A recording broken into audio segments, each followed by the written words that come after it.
Hello friends, welcome back to my channel. இன்னைக்கு நம்ம பார்க்க போகிற வீடியோ கருவில் வளரும் குழந்தை ரொம்ப ஆரோக்கியமாக இருப்பதற்கான மிக முக்கியமான வீடியோ தான். இந்த அறிகுறிகள்லாம் இருந்ததுன்னா நம்மளுக்கு கருவில் வளரும் குழந்தை ரொம்ப ஹெல்த்தியாக இருக்குன்னு அர்த்தம். ஒரு சில அறிகுறிகள் இல்லாத போது நம்ம உடனே ஹாஸ்பிட்டல் போயிட்டு ஈஸியாகவே செக் பண்ணி குழந்தைக்கு இந்த மாதிரியான அறிகுறிகள் இருக்குது, அதை ஈஸியாக நம்ம சரி பண்ணிடலாம். அதுக்கு ஒரு அவேர்னஸ் வீடியோ தான் இது. ஸோ எல்லா கர்ப்பிணிகளும் கண்டிப்பாக இந்த வீடியோவை பாருங்கள், நல்லா கேளுங்க, உங்களுக்கு ரொம்பவே யூஸ்ஃபுல்லாக இருக்கும். வீடியோவை ஸ்கிப் பண்ணாமல் முழுசாக பார்த்தா தான் உங்களுக்கு எல்லாமே உங்களால் புரிஞ்சுக்க முடியும். கருவில் வளரும் குழந்தை நார்மலாக எந்த வாரத்தில் நம்மளுக்கு அசைவு தெரிய ஆரம்பிக்கும்னா 16 வாரத்தில் இருந்து 27 வாரங்களுக்குள்ள நம்மளுக்கு தெரிய ஆரம்பிக்கணும். அதாவது உங்களுக்கு ஒரு இரண்டாவது குழந்தையா இருந்ததுன்னா உங்களுக்கு 16 வாரங்கள்லேயே குழந்தையோட அசைவு நல்லா ஃபீல் பண்ண முடியும். 16, 17, 18 வாரங்கள்லேயே. அதுவே உங்களுக்கு முதல் குழந்தையா இருந்ததுன்னா ஒரு சிலருக்கு 26 வாரங்கள் வரைக்கும் ஆகும்னு சொல்லுவாங்க குழந்தையோட அசைவு தெரியறதுக்கு. குழந்தையோட அசைவு ஒரு நாளைக்கு, அதாவது ஒரு 3 மணி நேரத்துக்கு ஒரு தடையாவது குழந்தையோட அசைவை நீங்க உணரணும்.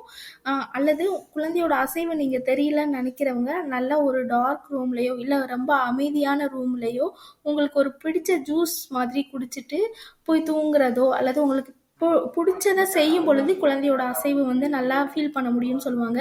முதல் குழந்தையா இருந்தது இல்லது இப்போதான் குழந்தையோட அசைவு நம்மளுக்கு தெரிய ஆரம்பிக்குன்னா ஒரு பேப்பரில் ஒரு நாள் நம்ம நோட் பண்ணி வைக்கலாம், எவ்வளோ நாளுக்கு எவ்வளோ நேரத்துக்கு ஒரு தடவை குழந்தையோட அசைவு தெரியுதுன்ட்டு. ஒரு சிலருக்கு நைட்டெல்லாம் முழிச்சிட்டு இருக்கோம், பகலில் கூட தூங்கும்.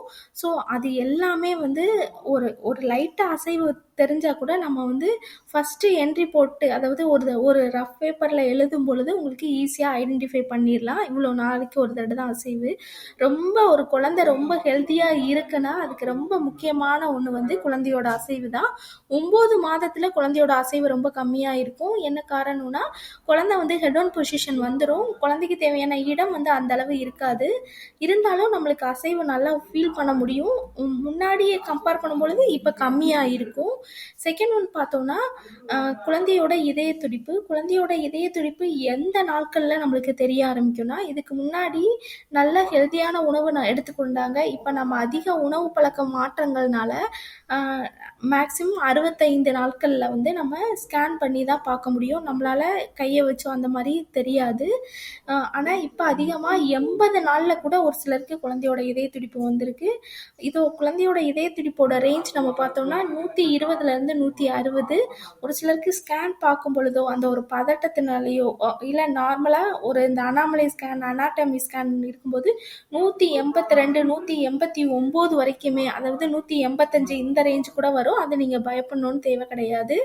மூன்றாவது பார்த்தோம்னா குழந்தையோட வளர்ச்சி, குழந்தையோட எடைன்னு கூட சொல்லலாம். இப்போ 27வது வாரத்தில் இருக்கீங்கன்னா 27வது வாரத்துக்கான குழந்தையோட எடையும் குழந்தையோட உயரமும் கண்டிப்பாக இருக்கணும்.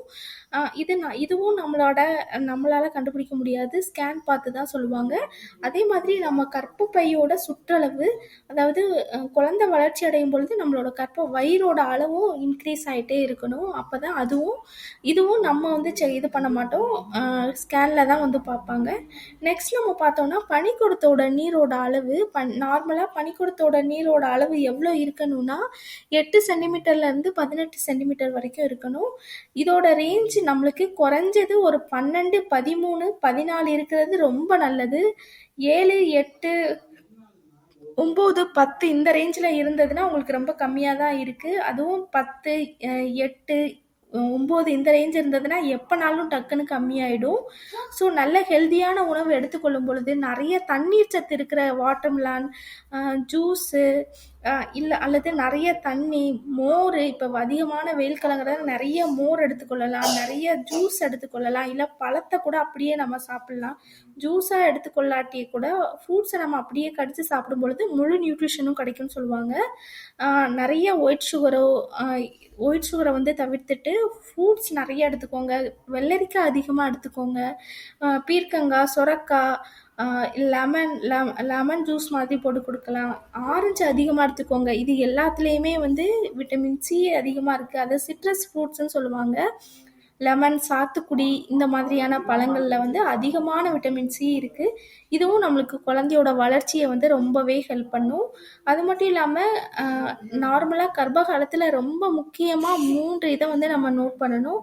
ஒன்று பார்த்தோன்னா தைராய்டு, ஒன்று பார்த்தோன்னா ஹீமோகுளோபின், ஒன்று பார்த்தோன்னா நார்மலாக இந்த பிபி சொல்லுவோம்.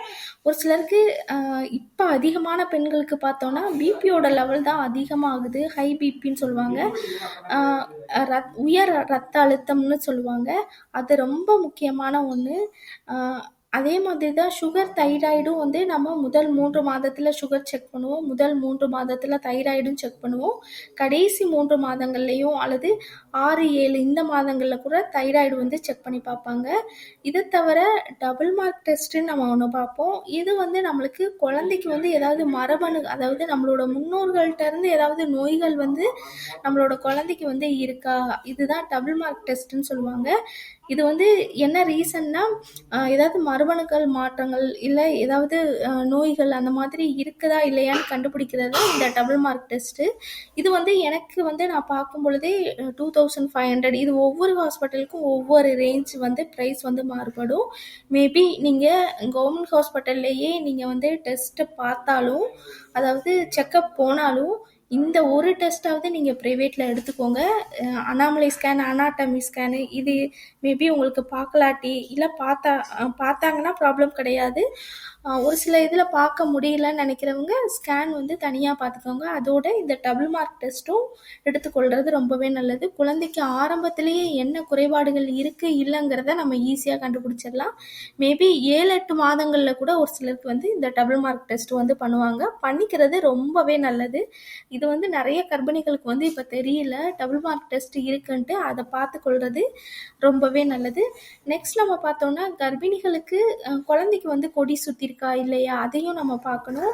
7-8 மாதங்களில் ரொம்ப புரண்டு படுத்தா கொடி சுற்றும் அப்படிலாம் கிடையாது. குழந்தைக்கு தொப்புள் கொடியோட நீளம் வந்து அதிகரிக்கும்.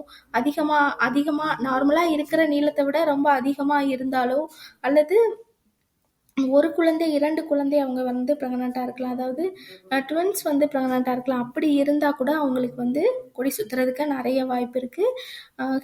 அதே மாதிரி ஹீமோகுளோபினோட அளவு வந்து ரொம்ப கரெக்டாக இருக்கணும். அதாவது நார்மலாக 12, 13 இருக்கிறது ரொம்பவே நல்லது. நம்மளுக்கு நார்மல் டெலிவரி ஆகணும்னு நினைக்கிறவங்க ஹீமோகுளோபினோட அளவையும் கரெக்டாக பார்த்துக்கிறது ரொம்பவே நல்லது. தைராய்டும் அதே மாதிரி தான். ப்ரெக்னன்சி டைமில் வந்து அவங்களுக்கு தைராய்டு வந்து அதுக்கு முன்னாடி இருந்திருக்காது. ஆனால் ப்ரெக்னன்சி டைமில் மட்டும் கண்டிப்பாக தைராய்டு வந்து ஒரு சில பெண்களுக்கு ஏற்படுறதுக்கு நிறைய வாய்ப்பு இருக்குது. அதுவும் ரொம்ப கேர்ஃபுல்லாக பார்த்துக்கிறது ரொம்பவே நல்லது. நெக்ஸ்ட் நம்ம பார்த்தோம்னா கரெக்டான, அதாவது எடை அதிகரிக்கிறது வந்து நார்மலாக ஒரு 15 kg வரைக்கும் அதிகரிக்கலாம். அதுக்கு மேலே 20, 25 கிலோ, 30 கிலோ அதிகரிக்கிறதுலாம் இது ரொம்ப ஓவர் வெயிட்டு. ஸோ அதையும் நீங்கள் கன்சிடர் பண்ணிக்கிறது ரொம்பவே நல்லது. ஏதாவது உங்களுக்கு வந்து அறிகுறிகள் வந்து ரொம்ப வயிறு வலி, அளவுக்கு அதிகமான வயிறு வலி, இடுப்பு வலியோ அல்லது ரத்தப்போக்கோ இந்த மாதிரி இருந்ததுன்னா உடனே டாக்டரை போய் கன்சல்ட் பண்ணிவிட்டு வீட்டு வைத்தியம் பார்க்காம ஒரு ஃபீவரோ பல்லு வலியோ இந்த மாதிரி அதிகமாக கர்ப்பகாலத்தில் நிறைய பெண்களுக்கு பல்லு வலி வந்து அதிகமாக ஏற்படும். அது எல்லாமே வந்து வீட்டு வைத்தியத்தை வந்து பார்த்துக்காம உடனே ஹாஸ்பிட்டல் போய் செக் பண்ணுறது ரொம்பவே நல்லது. அதுவே உங்களுக்கு இந்த 9 மாதங்கள் ஆயிடுச்சுன்னா உங்களுக்கு லைட்டாக வெள்ளைப்படுதலோ ப்ளீடிங்கோ ஏற்பட்டதுன்னா உடனே டாக்டரை செக் பண்ணுறது இன்னும் ரொம்பவே நல்லது. ஓகே ஃப்ரெண்ட்ஸ், இந்த வீடியோ உங்களுக்கு ரொம்பவே யூஸ்ஃபுல்லாக இருக்கும்னு நினைக்கிறேன். இந்த வீடியோ பிடிச்சிருந்ததுன்னா லைக் பண்ணுங்கள், ஷேர் பண்ணுங்கள், கமெண்ட் பண்ணுங்கள், மறக்காமல் சப்ஸ்கிரைப் பண்ணிவிடுங்க.